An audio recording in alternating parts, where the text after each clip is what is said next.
Coffee coffee coffee. ఈరోజు coffee ప్రియులకి ఒక కొత్త కాఫీ పౌడర్ ఎలా చేయాలో చూపిస్తాను. ఖర్జూరా పండు ఉంది కదా, దానిలో విత్తనాలు ఉంటాయి కదా, వాటితో ఈరోజు నేను కాఫీ పౌడర్ ప్రిపేర్ చేసి ఆ పౌడర్తో కాఫీ ఎలా పెట్టుకోవాలో కూడా చూపిస్తాను. వీడియో అయితే ఎక్కడా స్కిప్ చేయొద్దు. అచ్చుగుద్దినట్టు కాఫీ గింజలతో పొడి చేసేటప్పుడు స్మెల్ అండ్ టేస్ట్ ఎలా ఉంటుందో సేమ్ యాజ్ టీజ్గా అదే స్మెల్ అదే టేస్ట్. నాకైతే చాలా బాగా నచ్చింది ఈ స్మెల్, ఈ టేస్ట్.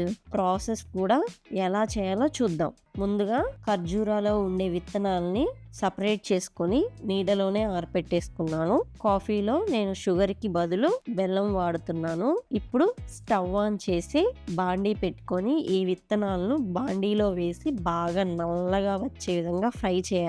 వేరే ఆప్షన్ కూడా ఉందండి, ఎయిర్ ఫ్రైయర్ లో కూడా ఫ్రై చేసుకోవచ్చు. ఇవి ఫ్రై చేశాక మిక్సీ గిన్నెలోకి అన్ని విత్తనాలు వేసి మెత్తటి పౌడర్ లాగా మిక్సీ పట్టుకున్నాను.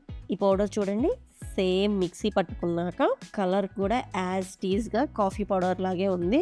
స్టవ్ ఆన్ చేసి ప్యాన్ లో ఒక కప్పు పాలు పోసుకొని పొంగు వచ్చే వరకు మరిగించండి. ఆ తర్వాత ఒక గ్లాస్ లో 2 టేబుల్ స్పూన్ బెల్లం, 1 స్పూన్ ఇప్పుడు మనం ప్రిపేర్ చేసుకున్న కాఫీ పౌడర్ వేసి బాగా కాలే వాటర్ పోసుకోవాలి. వాటర్ పోసుకొని ఒకసారి ఈ డికాషన్ అంతా కలిపి కప్పులోనికి వడకట్టుకోవాలి. ఆ తర్వాత కప్పులో వేడి పాలు పోసుకొని స్పూన్తో కలుపుకోండి. అంతే, చాలా అంటే చాలా సింపుల్. టేస్ట్ అయితే సేమ్ కాఫీ టేస్ట్ లాగే ఉంది. స్మెల్ కూడా సేమ్ అలానే ఉంది. మా వాడు ఫస్ట్ తాగేటప్పుడు కాఫీ పౌడర్ తోనే ప్రిపేర్ చేశాను అనుకున్నాడు. తాగాక చెప్పాను, నేను ప్రిపేర్ చేసింది కాఫీ పౌడర్ తో కాదు, ఈ ఖర్జూరా పండులో ఉండే విత్తనాలతో అని. నిజమా? బట్ ఏంటి smell same as it is అలాగే ఉందిగా అన్నాడు. నిజంగా కాఫీ అయితే మస్తుందండి.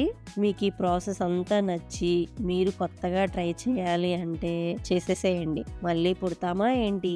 ఏదైనా ఈ నేల మీద ఉన్నప్పుడే చేసేయాల.